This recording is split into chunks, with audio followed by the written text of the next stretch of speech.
To masu kallo barkanmu da shigowa zangon baki na musamman inda a cikin shirin na yau daga can kasar Amurka ta hanyar kafafen sadarwa za mu tattauna tare da shugaban cibiyar addini da wanzu da zaman lafiya ta ƙasa da ƙasa wato Mr. James Patton. Za mu tattauna tare da shi akan irin ayyukan da yake gudanarwa wala Allah da ma ɗaiɗaikun abubuwan da za mu iya tsinta daga abin da ya shafi rayuwarsa. Thank you for joining us, Mr. James Patton. It's a great pleasure. Thank you for having me. All right. Quickly, let us start by knowing who is James Patton. An American who grew up in a rural area and eventually worked my way into international work, focused on peace building issues, conflict resolution. I worked all across the world and mostly in marginalized communities. A lot of years in Latin America, some time in Africa, some time in the Far East. And now I run a non-governmental organization called the International Center for Religion and Diplomacy, looking at the positive role that religion and faith can play in transforming violence. Okay, that's interesting. From rural area, I think I love that. Let's take a look at how the journey started. Do you always have passion for peace building growing up, and maybe along the way something might have changed your perception of things and then make you go into what you do at the moment? No, I didn't even know peace building was a thing when I was young. You know, I grew up in the woods, and you can see behind me a picture of a fish. This is from the trout streams here. We grew up fishing for trout and hiking in the woods, and I didn't have any idea about any of this stuff. My father was a military officer, so we had a very kind of worldly view in the home. But then I went to undergraduate where I studied art, and then I eventually also studied the sciences, neurophysiology. But it was when I left the undergraduate, my undergraduate studies, that I joined the Peace Corps, and I went to Paraguay in South America, where I worked as a beekeeper. But during that time, I really saw questions of social justice, issues of economic justice, issues of access and marginalization as really central. And so I went through development work and began to work, again, still in Latin America on development issues, but primarily my attention was drawn to the fact that any development gains that you make are lost if people then engage in violence and conflict and destroy infrastructures, destroy livelihoods, displace people. So I drifted more and more towards trying to work on issues of stability and conflict resolution, get people to understand that they had more in common than they had that was separating them and dividing them, and they could work for common good rather than work against one another for a limited amount of resources or opportunity. Okay, talking about drifting, when we look at your background, especially being a scientist at the beginning, and then quickly you drifted to something that is entirely off what you have started. How has that affected your life personally? Well, I certainly, my years in Latin America really changed the direction that I was moving in. It gave me an insight into the world and into how people live and the struggles people have that I wouldn't have otherwise had I stayed in the environment, the community I grew up in. So once you know these aspects of how people live, you can't unknow that. And so it becomes part of your sense of responsibility and duty to try to participate in helping the world be a better place. And I know it sounds naive and it sounds a little trite, but it's true. There are ways in which you can engage that will leave a better world, not just for the people I'm working with, but for my own kids. Or you can just ignore that and go on and pursue your own interests. And I'm not criticizing anyone, but I find that for me, I felt compelled to get involved. I felt compelled to give back.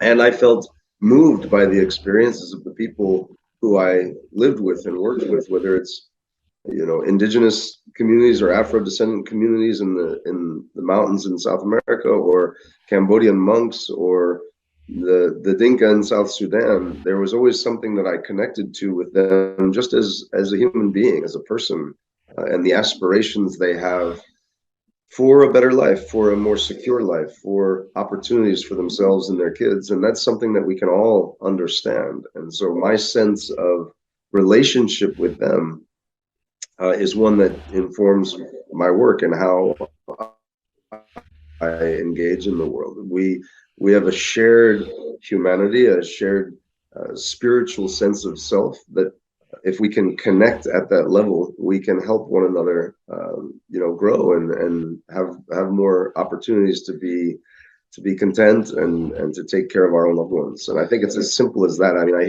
get a lot of questions about peace building. They're very, very dense methodologies. They're very challenging, complex political realities.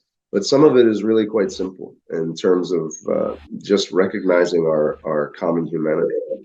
All right, over 2 decades of peace building and conflict resolution. I think you must have been to different countries, a number of countries, and certainly you have experiences from such countries. Do you have numbers of countries that you've been to, maybe in the course of your work, and probably which is next? What do you have in mind? Which country do you have in mind next?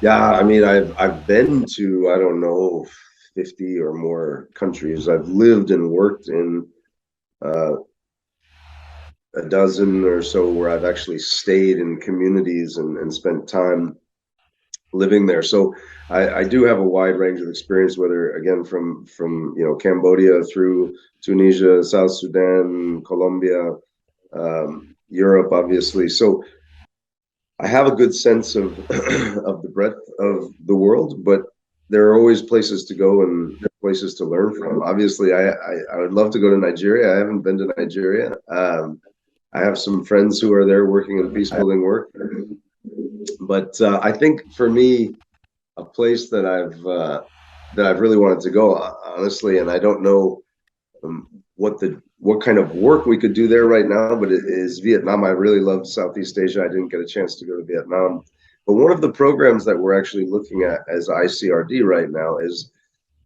dealing with forensic anthropology, but adding a spiritual and cultural element to it. So forensic anthropology focuses in post-conflict spaces on the recovery of the remains of people who were killed or lost during the conflict.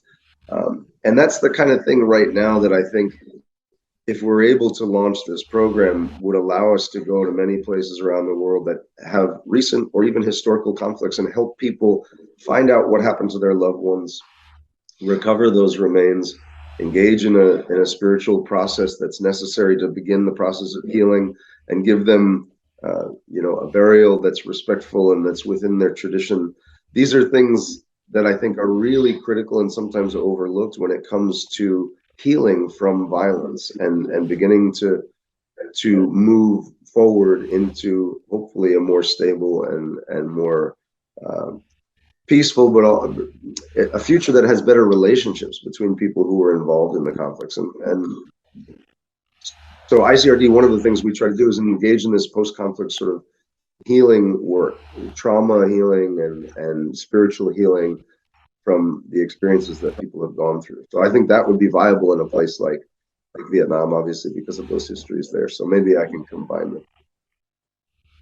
All right, before we look at the possibilities of you coming to Nigeria or nearby, let me say, let's take a look at some of the persons we have, especially the youth here in Nigeria, who have the passion, especially for what you do, let's say peace building. Some are doing it at their local level, and some are having the intentions, but perhaps they are afraid of the dangers involved. What can you tell such persons who are intent of getting into your field at the moment? Well, I appreciate the question, and I don't wish to be naive about the dangers associated with peace building. Honestly, there are people who benefit from violence and conflict.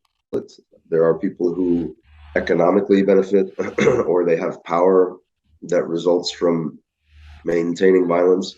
If you threaten their power or their economic gain, then you will necessarily draw their displeasure, and oftentimes that can be dangerous. So really the solution is about building relationships.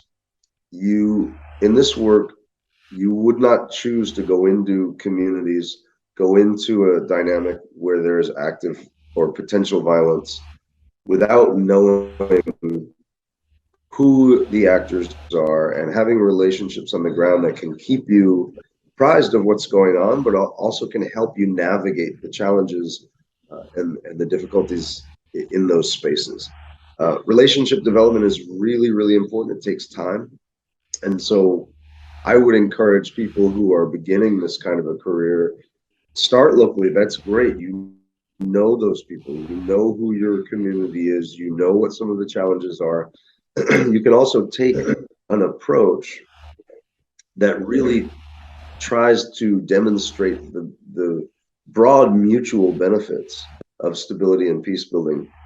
Obviously, there will always be individuals who are outside of the groups that you can impact and still want to sustain violence. But if you're able to marginalize them enough by really mobilizing the rest of the community, then they lose some of their power and their ability to affect those spaces. So build relationships, take time, look for the ways that stability is mutually beneficial across different identity groups. So you build a strong coalition of support before you then move in and start tackling harder and harder problems.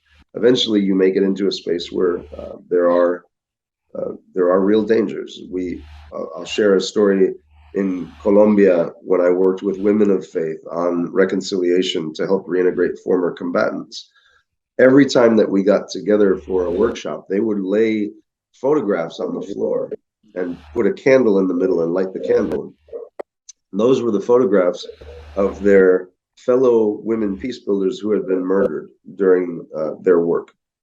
And so they kept them on the floor staring at us during the entire process so that we recognized the martyrdom that they had gone through and also the dangers that were associated. And